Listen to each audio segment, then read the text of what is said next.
Our next speaker is from the Japanese American community. We have a couple of speakers. This has also been in the news in this past year, but how many of you are aware of a nursing home in Boyle Heights, Japanese American community, where the old people are being moved out in the middle of a pandemic? How many of you have heard that? Okay. Well, we have here today two people who are actually the victims of that type of evictions.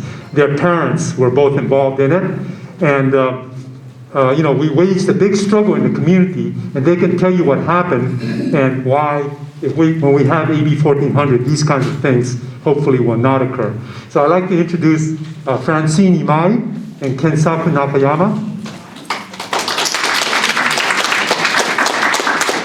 Thank you so much. Thank you so much.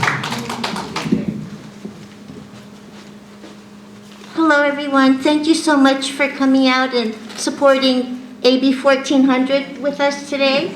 My name is Francine Imai, and I'm a former Sakura ICF Family Council member and a SOS volunteer. I'm honored to share with you in the house of the Lord today, and the topic I'd like to share with you today is greed and how proper health care for the elderly is so very essential. My mother resided at the Sakura ICF from November 2018 and was transferred to Atherton Baptist Home due to health issues that could not be provided at the ICF as of May of this year. She passed on September 11th, and we just laid her to rest on November 6th. I strongly feel that due to Pacifica's greed and the lack of compassion for the residents at the ICF, my mother's health went downhill very quickly. The ICF was her home. The staff became her family during the pandemic when we could not visit. After my mother heard that Pacifica was planning to put up multi-million-dollar family homes and tear down the ICF, her health declined very quickly. She was worried where she would go. ICF was her home. Beverly Ito and her staff went above and beyond to make the ICF their home. And it's just so sad that the ICF had to close. I can honestly say that I've never seen or heard of another nursing facility that had the same care. We asked Pacific to please keep the ICF open until the end of the pandemic, but they wouldn't budge and forced us to relocate our loved ones and take many residents that were in their care for over a decade. And they were from 80 to over 100 years old of age. And they all had to go to a strange and unfamiliar place. Besides my mother, there were a total of 3 other families that I know that also lost their loved ones. I don't understand how Pacifica could be so heartless. Had Pacifica allowed them to stay in the ICF during this pandemic, would they still be alive today? We will never know. God is the only one that can answer this question. It is so very unfair that our elderly work so hard to make our country great, and they're now being forgotten. Prior to the war, many Japanese had thriving businesses in Japanese town in Little Tokyo area in Los Angeles. Their businesses, homes, and possessions were taken away, and they were sent to concentration camps. It doesn't seem fair that they had to end their elderly lives by taking what they called their home away again. Let's not forget our elderly that built this country, no matter if they are yellow, red, brown, orange, black, or white. All lives matter.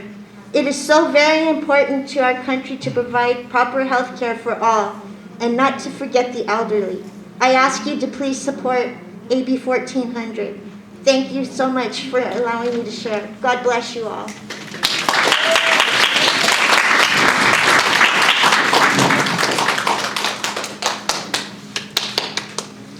Thank you, Francine, for sharing your story. Hi, my name is Ken, and my mother was also a resident of Sakura ICF. Also evicted from the facility when Pacifica chose to close this facility down to establish and build a housing complex there for sale. So my mother is still with us. She's now at another facility which does not unfortunately provide bilingual care. She's been living in the United States for over 60 years now, but she is a Japanese immigrant and never really lost, or never really gained, I should say, the ability to communicate in English very well. So language is a very central part for her, still to this day, and and she needs Japanese language care. She was getting that in a wonderful setting, as Francine just mentioned, at the Sakura ICF, and the nurses there were bilingual, and really it was a wonderful environment for elderly parents like Francine and my mother, Francine's mother and my mother. Unfortunately, she is now at a facility which doesn't provide that care. What a lot of people don't understand, I think, is that elderly care, health care, actually requires a lot more language competency on the caregiver, because it is not simply an emergency room situation where maybe the stay is for a day or two, or even on a hospital stay, in which a stay may be a few days. It's a 24/7 contact with the residences and the health caregivers. And this is a very critical difference between elderly care and what would be considered more critical or emergency care.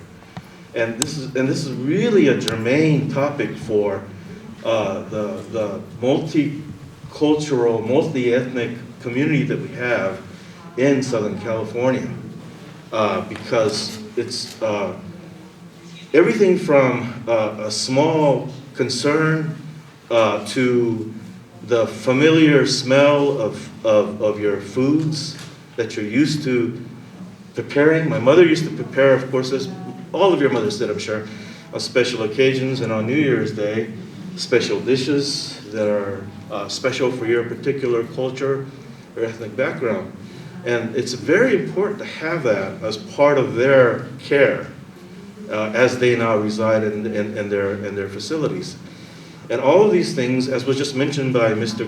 King Chung just a few minutes ago, just the simple fact of having rice available for dinner is a very important part of the care of these elderly residences. And so when these things change and they're taken away from them, it's really a very, very difficult time, I think, for many of these elderly residents and members of our community. So bilingual care is an absolute essential feature, I think, of the diverse cultural and ethnic communities that make up LA, and it has to become a part of regular healthcare. So I urge you all to support AB 1400, and thank you for giving me this chance to speak to you all. Let's hear it one more time for Ken and Francine. Thank you so much, Francine. Thank you so much, Ken.